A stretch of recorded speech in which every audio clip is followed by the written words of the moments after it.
Hallo ihr Lieben, heute habe ich ein leckeres Rezept aus Finnland für euch und bei uns in Finnland werden diese Teilchen auch ganz gerne zum Ostern gebacken. Nicht nur zum Ostern, aber auch zum Ostern. Es wäre ja zu schade, die nur für Ostern zu backen und heute werde ich für euch solche leckere Quarkteilchen backen. Und ich habe die einmal so mit Quarkfüllung und Rosinen gemacht und einmal in so einer Variante mit Pfirsichstücken. Die beiden sind super lecker und die sind super flauschig und weich geworden. Und wenn du Quarkteilchen magst, dann bin ich mir sicher, dass dir diese auch gefallen werden. Lasst uns mit dem Rezept anfangen. Erst werde ich den Teig zubereiten, weil es diese Gierzeit braucht und ich nehme hier auch meine normale Hefeteigrezept. Für den Hefeteig brauchen wir Mehl, Zucker, Hefe, so eine Mischung aus Milch und Joghurt und die habe ich erhitzt, so dass es ungefähr 35 Grad ist. Dann habe ich hier auch Kardamom, weil wir in Skandinavien Kardamom sehr lieben und es gehört immer ins Hefeteig. Und dann habe ich noch hier weiche Butter und ein bisschen Salz. Und das erste ist so eine Mischung zubereiten, um die Hefeprozess zu starten.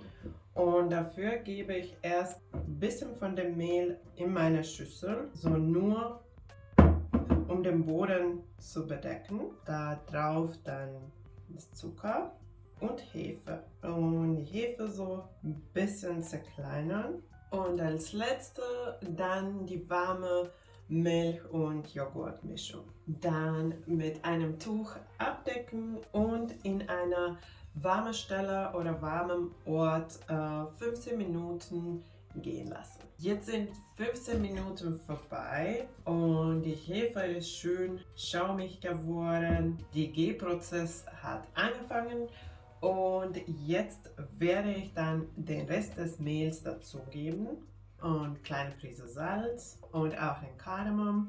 Ich nehme immer Kardamomkapseln, die ich dann selber male, bevor ich die dann in das Teig gebe und ich finde, die sind ein bisschen aromatischer als die fertig gemalte Kardamom.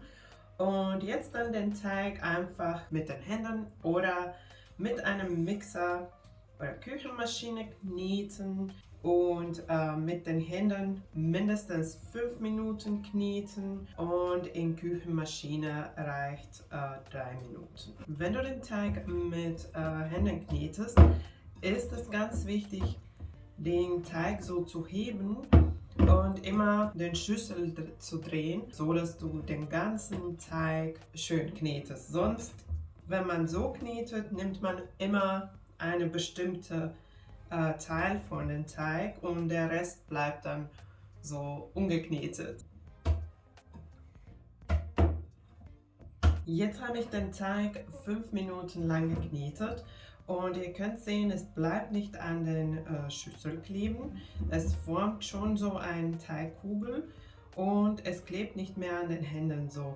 Es klebt am Anfang, deswegen bleibt da auch so ein bisschen Teig an den Händen. Aber wenn man es dann so weiter knetet, bleibt da nicht mehr kleben. Und jetzt werde ich dann die Butter dazugeben und ganz wichtig, dass die Butter wirklich weich ist, weil der Teig schön warm ist und wir wollen keine kalte Butter dazugeben. Was ich normalerweise mache, ist, ich nehme den Butter einfach etwa eine halbe Stunde oder eine Stunde vor dem Zubereiten ins Zimmertemperatur und dann hat die Zeit so warm zu werden. Man muss die nicht extra dafür erhitzen oder warm machen. Und jetzt dann noch die Butter für auch etwa 5 Minuten, wenn ihr mit Händen knetet, in das Teig reinkneten oder mit einer Küchenmaschine wieder ungefähr so 3 Minuten. Durch die Butter wird der Teig dann ein bisschen weicher. Ihr werdet das auch merken, aber es klebt immer noch nicht oder es sollte immer noch nicht an den Fingern kleben und es sollte auch, wenn man es so hebt, es sollte auch nicht an der Schüssel kleben bleiben. So weißt ihr dann, dass der Teig fertig ist. Und auch mit der Küchenmaschine merkt ihr dann, wenn der Teig nicht an der Haken so kleben bleibt und auch wenn es so eine Teigkugel formt. Es riecht sehr lecker nach Kardamom schon jetzt und auch wenn es so mit Händenkneten ein bisschen aufwendiger ist, ich liebe den Prozess wirklich, weil man dann die Konsistenz von Teig wirklich fühlt und sieht, wenn der Teig dann richtig anfüllt und wenn es fertig ist. Dann werde ich ein bisschen die Oberfläche so mit Mehl bestreuen. Da mag ich erst den Schüssel mit ein bisschen Frischhaltefolie bedecken. So bleibt der Tuch dann sauber, weil meist der Teig dann ganz schön groß geht oder wächst. Und dann noch mit dem Tuch bedecken und an einem warmen Ort mindestens eine Stunde gehen lassen. Der Teig sollte sich mindestens verdoppeln und wenn eine Stunde nicht reicht, dann kannst du dann auch 1,5 Stunde gehen lassen. Jetzt ist fast eine Stunde gegangen und ich werde noch die Füllung zubereiten, bevor ich dann mit dem Teig weitermache. Und was ich hier noch gemacht habe, ich nehme gerne auch Rosinen für die Füllung. Du kannst natürlich die Rosinen auch weglassen, wenn du die nicht magst. Aber wenn du Rosinen auch nehmen möchtest, dann die Rosinen jetzt mit heißem Wasser übergießen. Dann werden die noch ein bisschen weicher. Für die Füllung habe ich hier 500 Gramm Quark. Ich gebe ungefähr 100 Gramm Zucker dazu. Wenn du möchtest, kannst du auch ein bisschen weniger nehmen. Dann gebe ich ungefähr einen Teelöffel Vanille dazu und auch eine Packung Vanillepudding-Mix. Dann werde ich das kurz vermischen. Es geht so ein bisschen einfacher, wenn wir die anderen Zutaten jetzt schon vermischen und erst danach dann den Ei dazu geben. Dann, wenn es so schön vermischt ist, auch den Ei dazu geben und nochmal gut vermischen. Und jetzt lasse ich das erst zur Seite, weil ich jetzt meinen Teig erst kneten werde. Und jetzt werde ich dann mit dem Teig weitermachen und es ist schön aufgegangen. Es hat sich schön verdoppelt und wie gesagt, du kannst auch 1,5 Stunde es gehen lassen, dann wird es noch ein bisschen höher.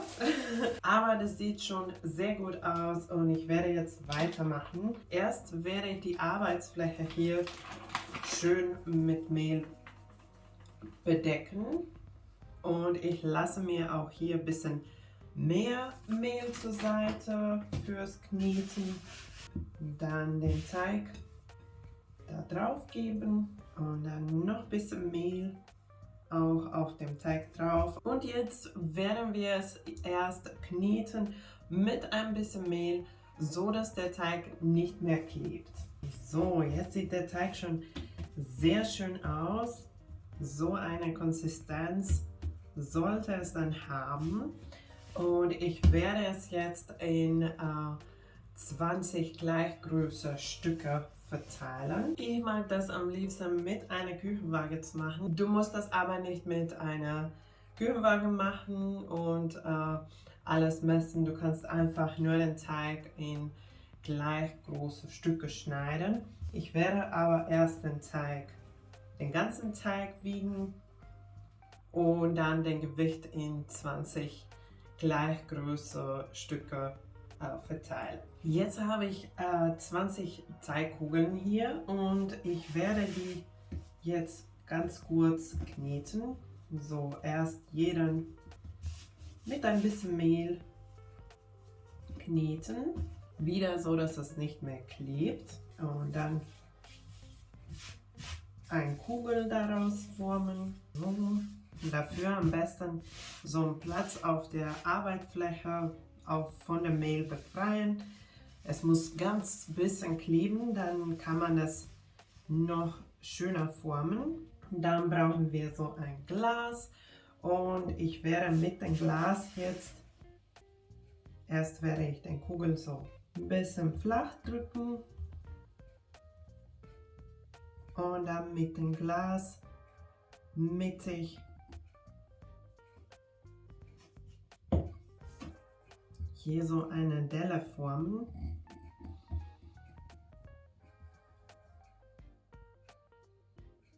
Dann können wir die direkt auch auf dem Backblech platzieren. So, und ich mache es auch ein bisschen so flacher mit den Fingern hier.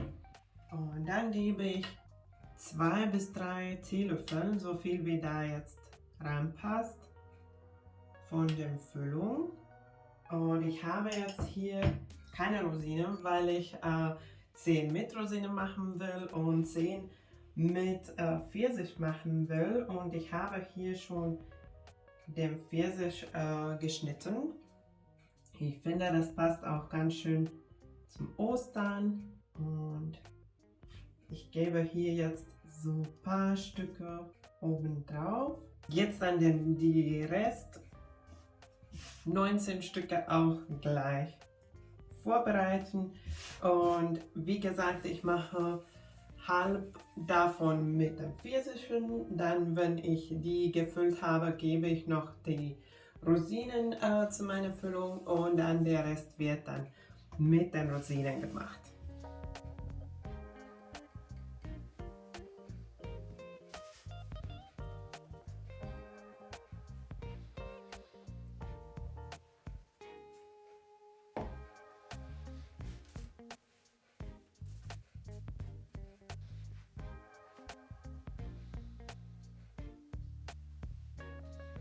Jetzt habe ich die Hälfte schon fertig, die sind schon abgedeckt und ich habe schon die Uhr auf mir gestellt für 30 Minuten. Die brauchen jetzt 30 Minuten und ich mache mit dem Rest mir weiter und dann haben die auch Zeit, in der Zeit, die gehen und backen, dann aufzugehen. Und ich habe jetzt noch ungefähr Hälfte von der Füllung hier und gebe dann die Rosinen dazu und einfach kurz reinmischen. So. Und jetzt werde ich dann den Rest auch fertig machen und mit dem Rosinenfüllung füllen. Jetzt sind auch die letzte schon fertig. Ich habe 8 auf einem Backblech gemacht, weil die brauchen ein bisschen Platz, wenn die aufgehen und auch im Backofen. Deswegen habe ich da noch 8 Stücke und dann 4 Stücke, die dann ganz am Ende ins Backofen kommen. Jetzt werde ich die dann abdecken und ihr könnt sehen, die sind gut aufgegangen. Die werde ich jetzt, oder mit dem Tuch werde ich jetzt die bedecken. Und die brauchen dann jetzt auch diese halbe Stunde, die erste backen werden. Ich habe hier auch schon Ei mit Milch geschlagen und ich werde den Rand ganz vorsichtig mit dem Ei bepinseln. Dann bekommen die beim Backen auch eine schöne Farbe. Und ich habe schon meinen Backofen vorgeheizt und die gehen dann direkt ins Backofen auf 180 Grad und ungefähr 25 Minuten bis halbe Stunde. Jetzt sind meine Teilchen gebacken. Ich habe nur noch die 4 letzte übrig, die sind noch im Ofen, aber die meisten sind schon fertig und es duftet so lecker. Ich bin auch super begeistert, wie schön die geworden sind. Die sind sehr flauschig geworden. Die Teig ist einfach wie Wolke und so mag ich persönlich die Hefeteig. Ich weiß, dass es verschiedene Arten von Hefeteig gibt und für manche Rezepte muss der Teig auch ein bisschen fester sein.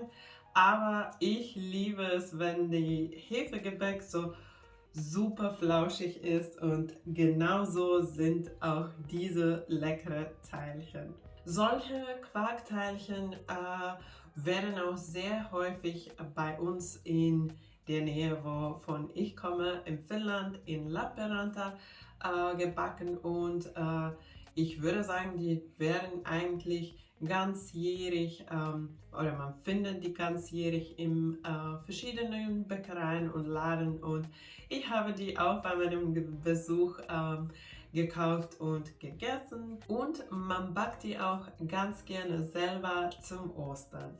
Deswegen habe ich auch gedacht, dass der Rezept eigentlich perfekt zum Ostern ist, entweder zum Osterfrühstück oder zum Osterbrunch oder zum Osteressen, zum Dessert und oh, wie die duften. Ich kann kaum warten, eine von denen schon direkt mit Tee zu genießen. Ich hoffe, dir hat das Rezept gefallen und wenn ja, vergiss nicht den Daumen nach oben und wenn du neu bei meinem Kanal bist, kannst du jetzt abonnieren, um keine neuen Videos zu verpassen. Danke, dass du dabei warst. Tschüss und bis zum nächsten Mal.